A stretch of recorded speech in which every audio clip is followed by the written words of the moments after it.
Quando Inês Rocha saiu por aquela porta de vidro, apertando na mão a carta de separação, não olhou para trás. Acabava de ser expulsa da própria casa, do apartamento que ela ajudou a pagar, da vida que ela ajudou a construir. Rui Vasconcelos tinha olhado para ela de cima a baixo, tinha visto seu passado de esforços escrito no rosto dela e tinha rido na frente dela. Rui tinha 42 anos, uma empresa de logística que movimentava milhões por mês em Lisboa, e um ego tão grande que não cabia mais no peito. Estava parado na sala do apartamento de luxo quando disse para Inês que ela nunca foi bonita, nunca teve talento e sempre foi comum demais para andar ao lado dele. Inês tinha 38 anos, 15 anos de casamento e a amarga certeza de que tudo que tinha feito foi apagado com uma frase. Estava atravessando a praça da Avenida da Liberdade quando ouviu passos rápidos atrás dela. Virou-se e viu um homem de terno escuro correndo em sua direção. Era Duarte Valença, o investidor multimilionário respeitado em Lisboa, o homem mais influente do setor financeiro. E estava correndo atrás de uma mulher recém-separada com uma mala na mão. O que ele disse naquele momento mudou para sempre a vida dela, mas não da maneira que ela podia imaginar, porque Duarte Valença não estava procurando uma sócia qualquer. Estava procurando alguém que havia perdido anos antes no mundo dos negócios. Se você está preparado para esta história, escreva nos comentários de onde você está vendo este vídeo. Inês Rocha tinha acordado às 5 da manhã naquele dia. Tinha passado a ferro 3 vezes sua única blusa social branca, a que guardava para as ocasiões especiais. Tinha limpado os sapatos pretos que tinha comprado num brechó 6 anos antes. Tinha se maquiado com cuidado, tentando parecer forte sem exagerar. Era o dia que mudaria tudo. Depois de 15 anos ao lado de Rui, construindo a empresa, segurando as pontas, fazendo o trabalho invisível, finalmente tinha conseguido marcar uma reunião com um investidor para apresentar seu próprio projeto. Não era um projeto grandioso, era uma consultoria financeira para pequenas empresas. Mas para ela representava tudo, a possibilidade de provar que era algo mais que a esposa invisível de um empresário arrogante. Tinha enviado mais de 200 e-mails em 4 meses. A maioria nunca respondeu. Os que responderam disseram não. Assim que viam que ela era a esposa de Rui Vasconcelos, descartavam. Uma dona de casa que queria empreender. Quem ela pensava que era? Mas Valença Capital tinha respondido. Tinham visto algo em sua proposta, talvez os números impecáveis, talvez os estudos de caso detalhados que ela tinha feito. Tinham ligado para uma reunião. Inês tinha chegado ao prédio comercial da Valença Capital às 9 horas, 1 hora antes da reunião. Tinha olhado aquele edifício moderno de vidro que subia para o céu e tinha sentido uma mistura de esperança e terror. Dentro daquelas paredes, trabalhavam dezenas de analistas financeiros com diplomas de universidades prestigiadas e carreiras brilhantes. E ela era uma mulher que até ontem tinha sido tratada como secretária do próprio marido. Tinha se sentado na sala de espera junto a outros 3 empreendedores, todos homens, todos com pastas de couro e relógios caros. Inês tinha sentido os olhares sobre ela, sobre seu traje que não era de grife, sobre seus sapatos que não eram novos. Tinha apertado sua pasta simples e tinha olhado para frente. Quando chegou sua vez, entrou na sala de reuniões com o coração batendo forte. Mas quem estava atrás da mesa não era Duarte Valença. Era Rui. Rui estava ali, sentado confortavelmente, com aquele sorriso de quem sabe que tem poder. Ao lado dele estava Sofia, a secretária dele, jovem, bem vestida, sempre sorridente. Inês tinha parado na porta, confusa.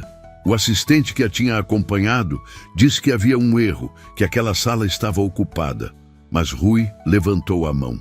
Disse que não havia erro nenhum, que ele tinha marcado uma reunião ali mesmo, que era cliente da Valença Capital. Inês tinha entendido tudo naquele momento. Rui tinha descoberto sobre sua reunião, tinha usado os contatos dele, tinha marcado um encontro no mesmo horário, na mesma sala. Não por acaso, para humilhá-la mais uma vez. Ele tinha olhado para ela com aquele desprezo que ela conhecia tão bem. Tinha dito que era patético, que ela realmente achava que podia virar empresária, que aquele projeto dela era ridículo, que ninguém levaria a sério uma dona de casa tentando dar consultoria financeira. Sofia tinha rido, não alto, mas o suficiente para Inês ouvir, uma risada nervosa de quem ri porque o chefe riu. Rui tinha pegado a proposta de Inês que estava na mesa, tinha folheado alguns segundos e tinha levantado os olhos. Tinha perguntado se ela realmente achava que alguém investiria naquilo. O tom era de quem faz uma pergunta retórica, de quem já conhece a resposta e a acha ridícula. Inês tinha respondido que tinha números sólidos, que tinha experiência real, que estava disposta a trabalhar duro. Tinha falado de sua vivência na gestão da empresa dele, no planejamento financeiro, na organização. Rui tinha sorrido, mas não era um sorriso gentil. Era o sorriso de quem olha para um inseto e o acha engraçado antes de pisar nele. Tinha dito que apreciava a ambição dela, mas que ela deveria ser realista, que o mundo dos negócios tinha padrões, que investidores sérios não apostavam em esposas entediadas que queriam brincar de empreender, que talvez ela devesse procurar algo mais adequado ao perfil dela, um curso de culinária talvez. Depois tinha feito algo ainda pior. Tinha se virado para Sofia e perguntado se ela achava que algum investidor seria louco de botar dinheiro naquilo.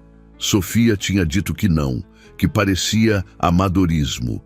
Inês tinha sentido o mundo cair. 15 anos de sacrifício.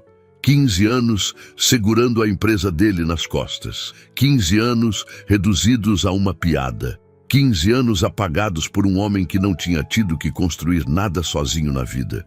Inês tinha sentido o sangue subir para o rosto. Tinha querido responder, se defender, mas as palavras tinham morrido na garganta. Só tinha olhado para aquele homem que a julgava sem reconhecê-la, que a reduzia a nada sem ver quem ela realmente era.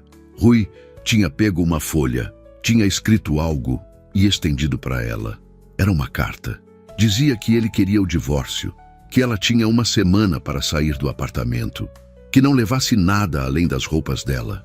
Inês tinha pegado com mãos que não tremiam. Não daria a ele a satisfação de vê-la desmoronar. Tinha se levantado, tinha dado as costas e tinha saído. Tinha atravessado a recepção sem olhar para ninguém. Tinha pegado o elevador, descido até o térreo, atravessado o saguão e só quando tinha saído por aquela porta de vidro, só quando o sol de Lisboa tinha batido em seu rosto, tinha permitido respirar. Não choraria. Não ali, não na frente daquele prédio que a tinha cuspido como algo indigno. Duarte Valença estava olhando pela janela de seu escritório no 10º andar. Aos 52 anos, era um dos investidores mais respeitados de Portugal.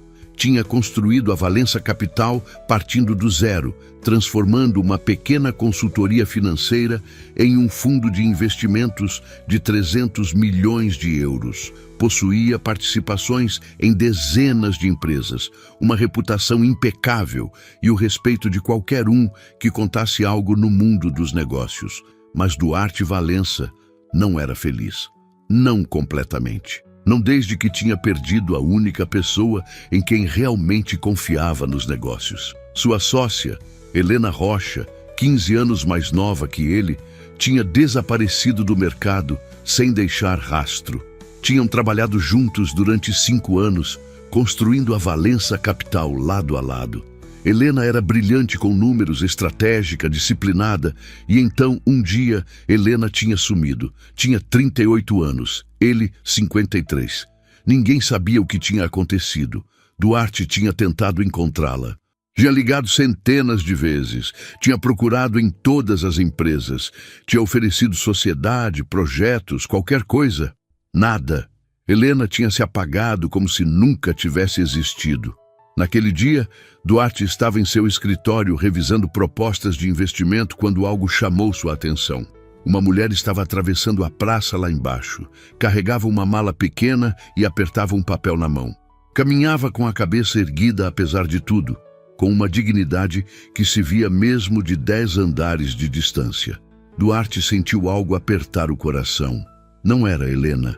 Sabia racionalmente. Helena teria agora 53 anos, não 38. Mas havia algo naquela mulher, na maneira como caminhava, na maneira como mantinha a cabeça alta mesmo na derrota. E então, a viu virar um segundo e viu seu perfil. O coração de Duarte parou. Aquele perfil, aquela linha do nariz, aquela curva da mandíbula era impossível, era absurdo. Mas aquela mulher tinha o mesmo perfil exato de Helena, o mesmo perfil que ele tinha visto durante 5 anos de sociedade, o mesmo perfil que aparecia em todas as fotos que guardava dos eventos empresariais. Sem pensar, Duarte se levantou da cadeira e correu para o elevador. Seus colaboradores olharam chocados. O CEO nunca corria. O CEO nunca deixava uma reunião. Mas Duarte não os ouvia. O elevador era lento demais. Duarte pegou as escadas descendo os degraus de 2 em 2, o coração batendo forte, não pelo esforço, mas por algo que não sabia explicar. Uma sensação, um pressentimento, a certeza irracional de que aquela mulher era importante. Chegou ao saguão ofegante, atravessou a porta giratória e viu a mulher que estava prestes a virar a esquina. Correu. Duarte Valença, o CEO multimilionário que nunca corria, correu atrás de uma mulher com uma mala na mão. Inês ouviu os passos atrás dela e virou-se. Viu um homem de terno escuro correndo em sua direção. Era elegante, distinto, com os cabelos grisalhos e olhos de um azul intenso. Parecia importante. Parecia alguém que jamais correria atrás de alguém como ela. Parou confusa enquanto o homem a alcançava. Ele a olhou como se visse um fantasma. Seus olhos a estudaram com uma intensidade que a fez se sentir desconfortável. Então, perguntou seu nome. Inês não entendia o que estava acontecendo. Aquele homem elegante a olhava fixamente, como se ela fosse a coisa mais importante do mundo. Tinha perguntado seu nome, e quando ela respondeu Inês Rocha, algo em seu rosto mudou. Parecia decepcionado, mas também aliviado. Como se esperasse uma resposta diferente, mas também temesse essa mesma resposta. Perguntou de onde ela era, quem eram seus pais, onde tinha crescido. Inês estava confusa, mas algo na intensidade daquele homem a empurrou a responder. Disse que tinha nascido no Porto, que tinha perdido a mãe cedo, que tinha sido criada pela tia em Lisboa, quando se mudou para Lisboa aos 18 anos. Duarte sentiu as pernas fraquejarem. Porto, sem mãe, idade correta. Perguntou se ela tinha outros parentes. E quando ela respondeu que sua mãe tinha uma irmã mais velha chamada Helena, que tinha morrido de câncer 10 anos antes, Duarte teve que se apoiar na parede para não cair. Helena Rocha, a sócia que ele tinha perdido. A mulher que tinha desaparecido do mercado. Ela não tinha desaparecido. Tinha ficado doente, tinha lutado em silêncio, tinha morrido sem que ele soubesse. Inês o olhava cada vez mais preocupada. Perguntou se ele estava bem, quem era, por que fazia todas aquelas perguntas. Duarte respirou fundo. Disse que se chamava Duarte Valença e que era CEO da Valença Capital. Viu os olhos dela se arregalarem de surpresa. Viu que ela tinha entendido quem ele era. Mas também disse que não era por isso que a tinha perseguido. Perguntou se ela tinha ouvido falar de uma mulher chamada Helena Rocha, uma mulher que deveria ter uns 60 anos se estivesse viva, com olhos castanhos e uma marca de nascença em forma de estrela no pulso esquerdo. Inês sentiu o mundo girar. Helena era sua tia, a mulher que a tinha criado, que a tinha amado, que tinha morrido de câncer 10 anos antes. Helena Silva era o nome depois do casamento, mas de solteira o sobrenome tinha sido diferente. Inês não lembrava direito. Sua tia nunca falava do passado profissional. E sim, sua tia tinha uma marca de nascença em forma de estrela no pulso esquerdo. Inês lembrava desde criança quando sua tia a abraçava e ela via aquela pequena marca na pele. Duarte ouviu aquelas palavras e sentiu as lágrimas correrem pelo rosto. Helena tinha morrido. Tinha estado doente durante anos. Tinha criado uma sobrinha. E ele nunca tinha encontrado ela porque ela tinha mudado de nome depois do casamento. Tinha se afastado do mundo corporativo. Mas Helena tinha morrido 10 anos antes. Duarte nunca poderia vê-la de novo. Nunca poderia perguntar por que tinha sumido. Nunca poderia dizer que sentia falta dela. Inês olhava para aquele homem poderoso que chorava na frente dela no meio de uma calçada de Lisboa e tentava entender. Duarte explicou tudo. Contou sobre a sociedade, a promessa que ele e Helena tinham feito de construir algo grande juntos, o desaparecimento repentino dela. Contou os anos procurando, as noites sem dormir, o vazio que sempre sentiu. E então disse o mais importante. Helena não era só a tia de Inês. Se o que Inês dizia era verdade, se Helena a tinha criado como filha, então havia uma possibilidade de que Inês tivesse herdado o talento que Helena tinha. O talento que Duarte tinha procurado durante 15 anos e nunca tinha encontrado em ninguém mais. Você está gostando desta história? Deixe um like e se inscreva no canal. Agora continuamos com o vídeo. A análise dos documentos confirmou tudo. Inês Rocha era a autora intelectual dos sistemas financeiros da Vasconcelos Logistics, criados quando a empresa ainda engatinhava e Rui não sabia diferenciar fluxo de caixa de lucro líquido. Duarte reconstruiu a história peça por peça, analisando planilhas antigas, consultando e-mails arquivados, contratando peritos para verificar a autoria de documentos. Inês tinha descoberto que estava grávida aos 37 anos. Rui era o pai, não havia dúvida. As datas batiam com as últimas semanas do casamento, quando Rui ainda procurava ela mais por hábito que por amor. Os médicos tinham orientado Inês a manter segredo até o 3º mês. Quando Rui a expulsou, ela estava com 6 semanas de gestação. As náuseas tinham começado, o cansaço, os sinais, mas ela não disse nada porque sabia que ele usaria aquilo contra ela. Diria que era armação, que ela queria dinheiro. Ou pior, tentaria tirar a criança dela usando advogados caros e poder. Inês nunca contou para Rui porque aquele filho era dela, só dela. E ela criaria aquela criança longe da toxicidade, longe de um pai que não sabia amar nada além do próprio ego. Quando fugiu do apartamento, Inês tinha passado anos lutando sozinha. Tinha mudado de sobrenome para escapar de Rui que a procurava, não por amor, mas por controle. Tinha trabalhado fazendo contabilidade freelance para sobreviver. Tinha economizado cada centavo para criar o filho. Tinha observado o mercado de longe, estudando, preparando-se, esperando a hora certa. E então tinha encontrado Duarte. Inês chorou quando Duarte contou que conhecia sua tia. Chorou durante horas sentada no escritório dele, enquanto ele segurava sua mão em silêncio. Chorou pela tia que nunca tinha falado do passado profissional. Chorou pela mulher que tinha renunciado à carreira para criá-la. Chorou pelos anos que poderiam ter sido diferentes se Helena tivesse tido coragem de voltar ao mercado. Mas acima de tudo chorou porque finalmente entendia. Entendia porque sua tia a olhava daquele jeito, com um orgulho tão intenso que às vezes parecia doloroso. Entendia porque sua tia nunca disse não, porque sempre colocou Inês na frente de tudo, porque trabalhou até o esgotamento para dar a ela tudo o que podia. Helena não estava só criando uma sobrinha, estava transferindo conhecimento, estava preparando uma sucessora, estava amando com a força de quem sabe que o tempo é limitado. Sua tia não só a tinha criado, tinha a preparado para o mundo dos negócios. Tinha arriscado a saúde para trabalhar mais um ano e pagar a faculdade dela. Tinha dedicado a vida a formar quem Inês se tornou. O amor que Inês sempre sentiu da tia não era só amor familiar.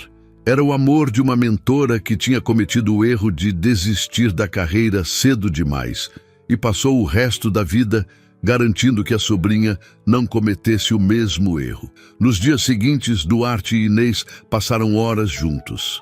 Ele contou sobre os anos de sociedade com Helena, das noites em que trabalhavam até tarde para fechar um negócio, das promessas que tinham feito de construir o maior fundo de investimentos de Portugal.